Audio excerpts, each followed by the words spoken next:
Bonjour à toutes et à tous et bienvenue dans ce nouveau tutoriel qui est consacré non pas à du code cette semaine, en tout cas cette fois-ci, mais à un outil que j'ai présenté un petit peu avant Noël de cette année 2019 et qui a suscité un petit peu d'intérêt.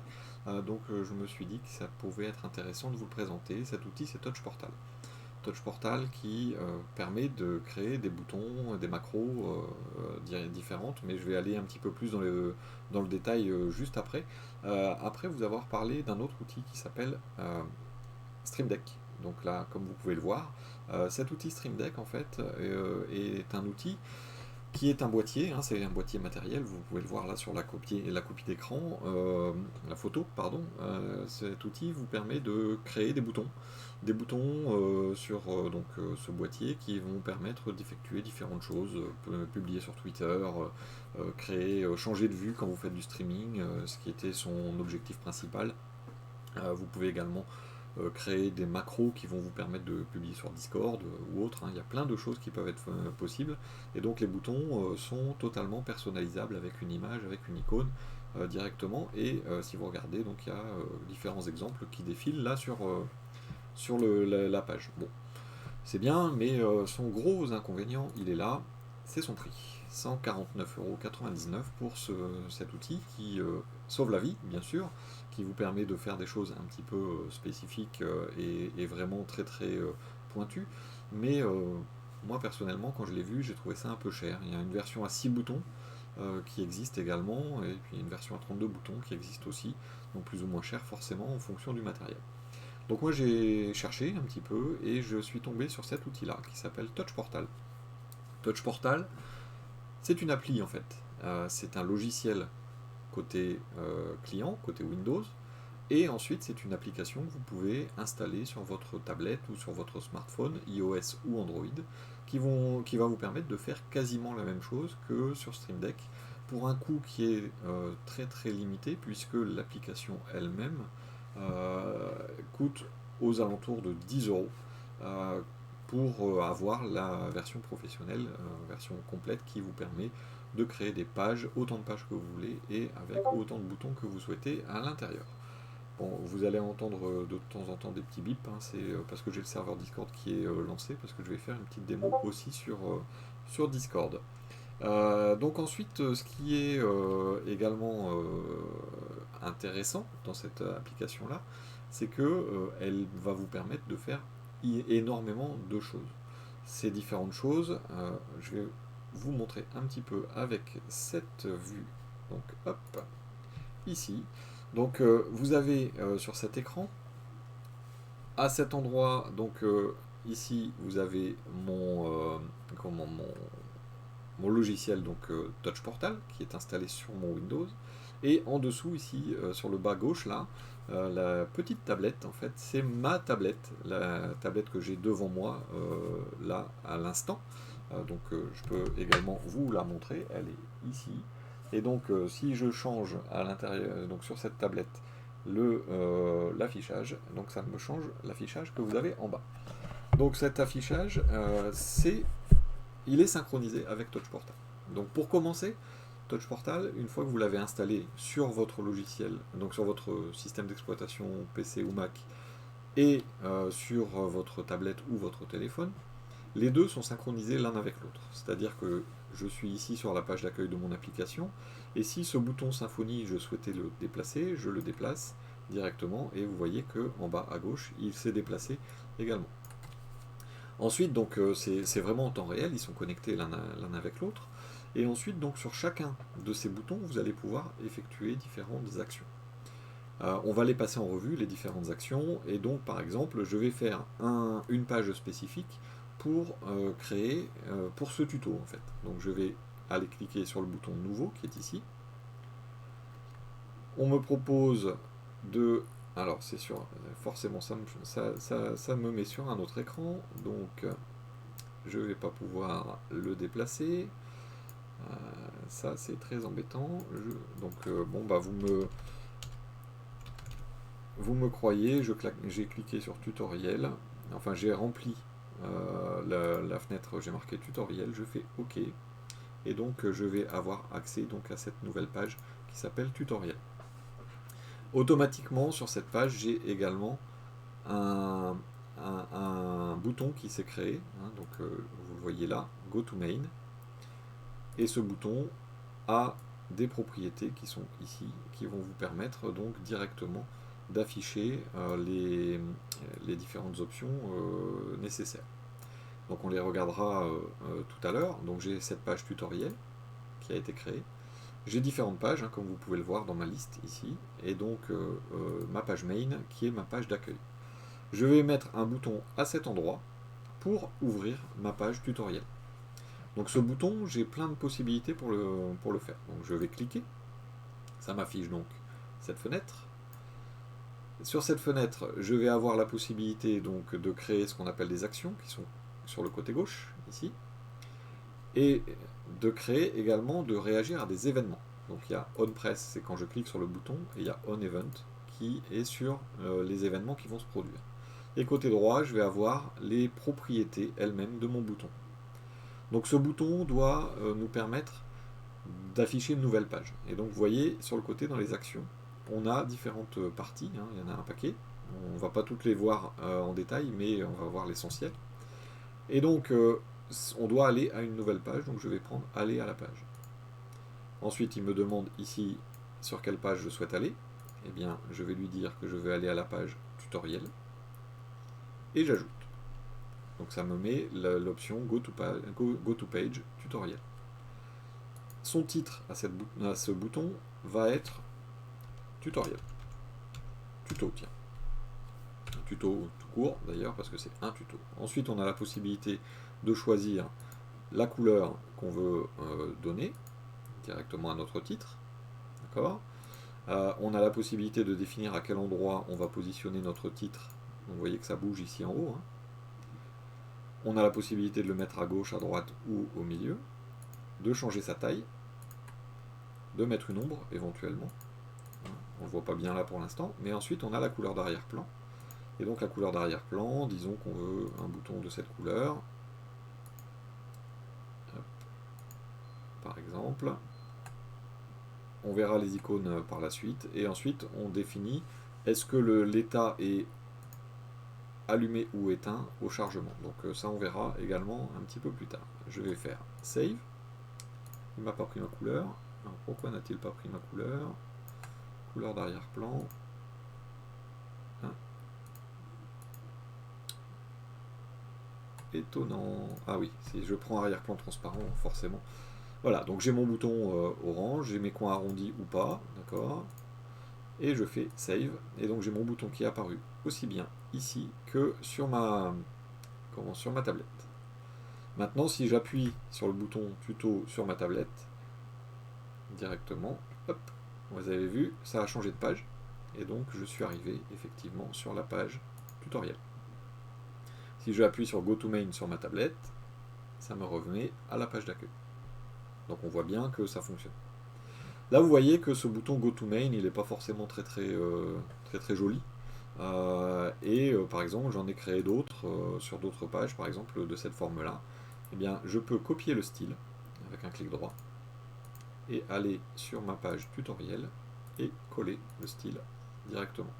Alors bien sûr, à l'intérieur ici, je vais devoir lui mettre une icône et pas un texte. Donc je vais cliquer sur le bouton et à la place donc du texte Go to Main, je l'enlève et je vais aller chercher une icône en faisant Change Icon. Et on a des packs en fait, hein, des packs d'icônes qui existent. Voilà. Donc il y en a qui sont plus ou moins pixelisés, type Minecraft. Ensuite vous avez des icônes un petit peu plus sympathiques. Et donc il y a différents packs, hein, et là c'est pour tout ce qui est streaming. Et ensuite vous avez la possibilité de créer des icônes à partir d'un fichier.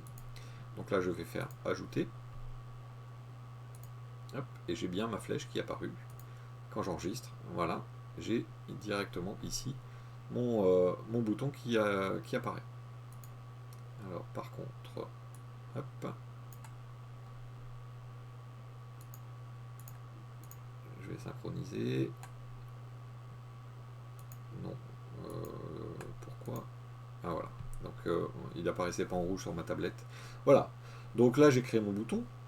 Je peux bien sûr changer la taille de ma grille, le nombre de lignes de colonnes, mettre des marges, mais ça on verra quand on aura des boutons complémentaires. Ces boutons, je vais pouvoir faire plein de choses avec. Donc la première chose, ça pourrait être par exemple de démarrer une application. Je souhaite démarrer une application, donc je vais faire un bouton ici à côté, un bouton qui doit démarrer une application. Vous voyez, j'ai ici démarrer application.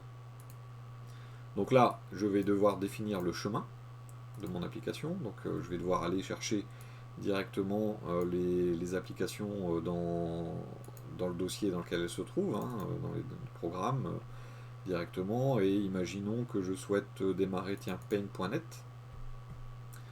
Donc hop, je prends l'exécutable, je peux éventuellement passer des options, et donc là j'ai l'événement Start Application, et donc là par exemple je vais lui dire Paint. Je vais changer son arrière-plan, tiens on va le mettre en vert, hop, comme ça, et je vais faire Save. Donc j'ai bien mon bouton Paint qui est apparu directement ici, et sur ma tablette également. Et si j'appuie sur Paint sur ma tablette, ça doit me démarrer l'application, hop, Paint qui a été démarré. Voilà. Donc ça c'est assez simple, c'est assez facile à visualiser. Maintenant, il y a d'autres choses, bien sûr, beaucoup d'autres choses qui peuvent être faites. Je vais prendre un exemple très simple, je vais prendre l'exemple de Discord. Donc je vais changer d'écran, et là vous allez voir que je peux également changer de vue sur Stream Deck. Donc là j'ai directement ici Discord, vous voyez, j'en suis à un sujet de live coding ou simplement de tuto, proposez-le ici sur le Discord de Nouvelles Techno. Et je souhaite, à partir de là, utiliser Stream Deck, pas Stream Deck, je vais y arriver, Touch Portal, pour créer donc un bouton qui va publier sur Discord. Bien pour ce faire, je vais rechanger de vue. Hop, je vais reprendre ma tablette, voilà. Je vais créer un bouton ici sur lequel je voudrais, tiens, je vais mettre l'icône de Discord. Donc je vais prendre l'icône de Discord, Change Icon, depuis un fichier. Et là, donc, il faut que j'aille chercher les icônes. Alors, j'ai des bibliothèques d'icônes qui ont été téléchargées, hein, donc vous voyez qu'il y en a quand même un certain nombre. Et dedans, est-ce que j'ai Discord? Ouais, j'ai Discord ici. Donc, je prends l'icône de Discord. Ensuite, je vais mettre des mots. Et là, ce qu'il faudrait faire, c'est aller publier sur Discord. Donc, je vais mettre en bas. Voilà. Donc c'est aller publier directement sur Discord depuis ce bouton. Donc là, si je fais juste Save, j'ai mon bouton qui est là, mais si j'appuie dessus, vous voyez, il vibre un petit peu. Hein, j'appuie dessus, il ne se passe rien. Je vais devoir utiliser donc une publication sur Discord pour le faire. Et donc pour faire ça, ça passe par ce qu'on appelle les webhooks au niveau de Discord. Et donc pour ça, je vais devoir utiliser une requête HTTP post. Donc c'est une requête donc qui est marquée ici HTTP post. Hein. Je dois utiliser une URL donc, qui m'est fournie par Discord. Je l'ai ici, donc vous ne la verrez pas en entier, c'est normal. Ensuite, en données, je vais devoir lui passer un contenu.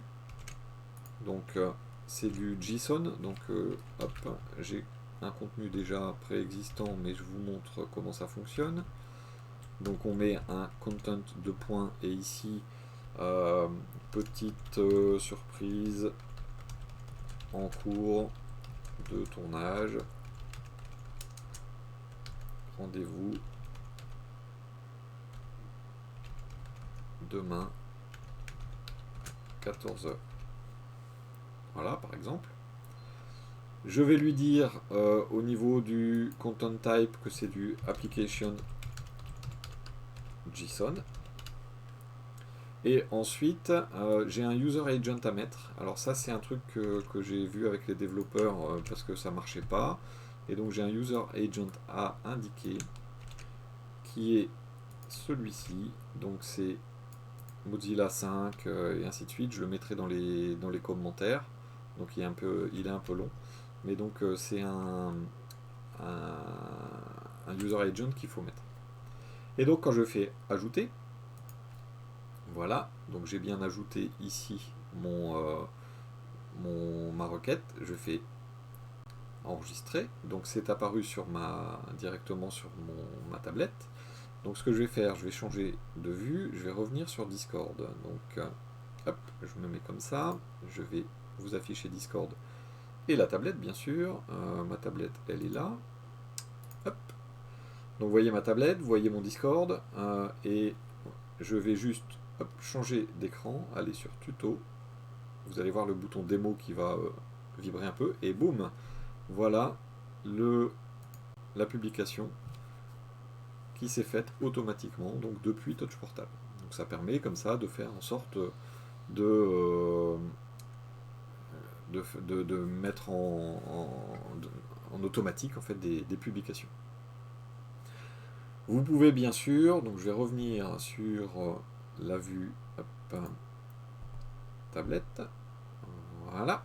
Donc vous voyez c'est quand même très pratique, hein, puisque je n'ai pas à modifier mes boutons, enfin à aller dans d'autres applications, je fais tout depuis ma tablette. Et donc si je reviens sur l'écran là et que je veux publier sur Twitter, eh bien je vais aller chercher une option directement Twitter qui est tout en bas, Send Tweet. On me demande donc le texte qu'il faut tweeter. Donc petite surprise, en cours de tournage, rendez-vous demain 14h. Voilà, j'ajoute, donc j'ai un tweet qui est apparu là, donc tiens, je vais mettre un bouton Twitter directement, donc on va faire Change Icon depuis un fichier. Normalement je dois avoir Twitter dans un coin ici, hop, voilà. Donc je ne mets pas spécialement de texte, donc je vais enlever l'arrière-plan, hop, on en fait une pleine taille, voilà, et j'enregistre. Voilà, j'ai mon bouton ici, et j'ai appuyé sur tweeter, et là, donc il faut juste que je vous mette la fenêtre sous les yeux. Hop. Si tout va bien, ah, elle ne s'est pas affichée dans la bonne taille. Voilà. Si tout va bien, voilà, petite surprise en cours de tournage. Rendez-vous demain 14h. Donc ça se fait tout seul, directement, sans avoir à s'inquiéter. Bien sûr, si avec ça, ce serait vraiment très simple, mais il y a encore beaucoup d'autres choses. Je peux vous montrer, par exemple, sur PowerPoint. Donc j'ai le démarrage ici de PowerPoint, j'ai le passage en plein écran, j'ai le stop. Donc il y a pas mal de petites choses. J'ai pu créer aussi des raccourcis sur Visual Studio Code. Et par exemple, j'ai un bouton SAS. Ce bouton SAS, vous voyez que la configuration elle est un tout petit peu plus complexe, puisque c'est un bouton qui va me permettre d'activer ou de désactiver le compilateur SAS de Visual Studio Code. Donc si je vous montre à quoi ça ressemble, voilà, hop, je vais vous passer en plein écran, voilà, je vais me mettre de l'autre côté, c'est mieux. Donc vous voyez ici en bas, donc je vais l'agrandir pour que vous voyez encore un peu plus. Vous voyez, il y a marqué Watch SAS ici. Watch SAS, le problème en fait ici, c'est que bon, je dois aller cliquer et ainsi de suite. Donc si je vous remets la vue de ma tablette, hop, qui est celle-ci, j'ai mon bouton qui a été créé donc hop, sur ma page Visual Studio Code, qui s'appelle SAS. Ce bouton SAS, si j'appuie dessus, j'étais pas dessus, donc forcément, hop, si je suis pas sur la bonne fenêtre, ah oui, mais je vais pas pouvoir vous afficher si je vais afficher ça comme ça. Hop, voilà, Et voilà. Tac. Ouais, elle s'est mise un peu en grand.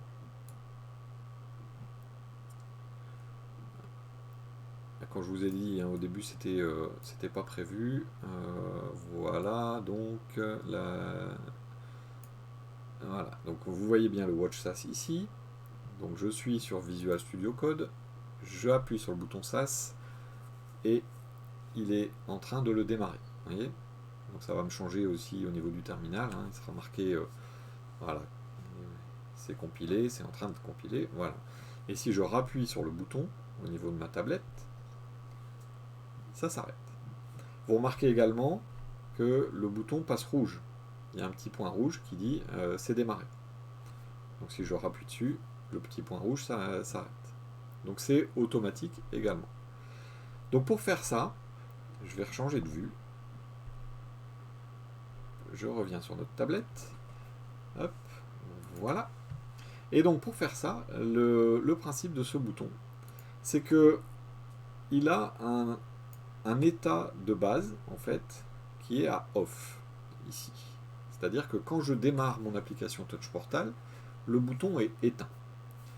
Quand j'appuie dessus, il fait un if-else. Donc on a directement ici, vous voyez, de la logique if, else, else if, end if, pardon. Donc ce sont les différentes options de logique qu'on peut utiliser. Eh bien, si le bouton est éteint, on envoie un signal avec key press, donc qui est appuyé sur la touche ici. Et donc appuyé sur la touche, vous avez la possibilité de, vous voyez, vous avez un clavier et vous pouvez dire que c'est par exemple CTRL ALT P. Voilà. Donc vous faites comme ça des cumuls en fait de touches. Donc ça pourrait être CTRL ALT SHIFT F18 par exemple. Bon, pour faire ça au clavier, c'est pas forcément évident. Donc vous avez la possibilité comme ça d'envoyer. Donc moi j'ai envoyé CTRL ALT SHIFT F11 s'il est éteint. Et le bouton passe à ON. Sinon, donc si le bouton est à ON, j'envoie CTRL ALT SHIFT F12 et je passe le bouton à OFF. Et bien sûr, dans Visual Studio Code, j'ai programmé une combinaison de touches CTRL ALT SHIFT F11 et une autre combinaison de touches CTRL ALT SHIFT F12. Puis sur l'événement, dans On Event, je vais pouvoir dire quand mon bouton passe à On, je change avec Visuals, Change Visual for the Icon, et en fait on va directement ici pouvoir changer son titre, sa couleur, mais aussi son icône. On peut passer les icônes, les coins arrondis, changer la taille, et ainsi de suite. Donc on va avoir une réaction de notre bouton qui va se faire directement par l'intermédiaire donc des événements qu'on va mettre en place. Donc bien sûr, il y a d'autres choses qui peuvent être faites. Hein, lancer un fichier batch. Donc un batch, c'est un fichier .bat. On peut lancer un raccourci, on peut ouvrir un dossier, on peut faire un script PowerShell. Ensuite, on a la possibilité d'ouvrir une URL directement, donc ouvrir un site. On peut écrire du texte. Donc ça, le texte à écrire, je vais vous montrer ça sur un autre bouton. Ça va être sur ma page Symfony, sur laquelle j'ai prévu différents boutons. Par exemple, faire un Composer Update. Tiens, je vais prendre celui-là. Donc là, quand je clique dessus, j'ai Write Text. Donc c'est le texte à écrire ici. Vous voyez, c'est ça. Hein. Et on lui dit d'écrire Composer Update. Puis ensuite, key press. Donc d'appuyer sur la touche Entrée. Et donc ce que fait cette touche là, Composer, et bien si je reviens sur Visual Studio Code, donc je vais me mettre ici, je vais me remettre sur Visual Studio Code, il est là, je vais aller dans le terminal. Vous voyez, là je suis sur mon terminal ici, et si je vais appuyer sur la touche Composer Update, boum, ça me fait Composer Update directement. Donc j'ai programmé comme ça un certain nombre de touches directement sur les différents éléments dont j'ai besoin de façon assez régulière. Voilà, donc ensuite j'ai aussi tout mon streaming, hein, donc je vais revenir sur le mode tablette, voilà, tout mon streaming qui est là, donc je vais trouver ça sur Stream, et donc j'ai un bouton pour lancer et arrêter les enregistrements, j'ai un bouton pour ouvrir fermer le micro, pour changer les différentes vues, donc par exemple si je vais sur pleine cam vous voyez ça, si je vais sur bas gauche vous voyez ça, si je vais sur bas droite vous voyez ça. Si pas cam, vous ne me voyez plus. L'écran de fin, c'est quand je termine un live. Tablette, vous voyez ça. Et donc, on peut programmer comme ça les différentes vues.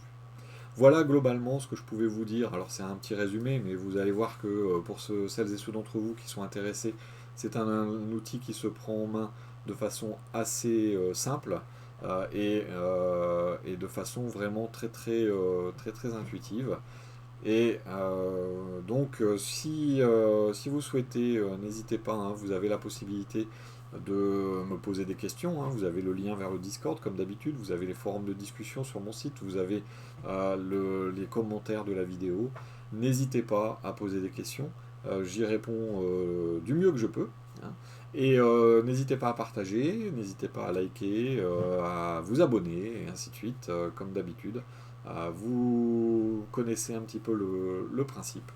Je vous remercie beaucoup, je vous souhaite une bonne semaine. Je vous dis à samedi pour un live dont le sujet à ce moment n'est pas encore défini. Mais je vous dis à samedi et je vous souhaite une bonne continuation. Merci beaucoup, à bientôt.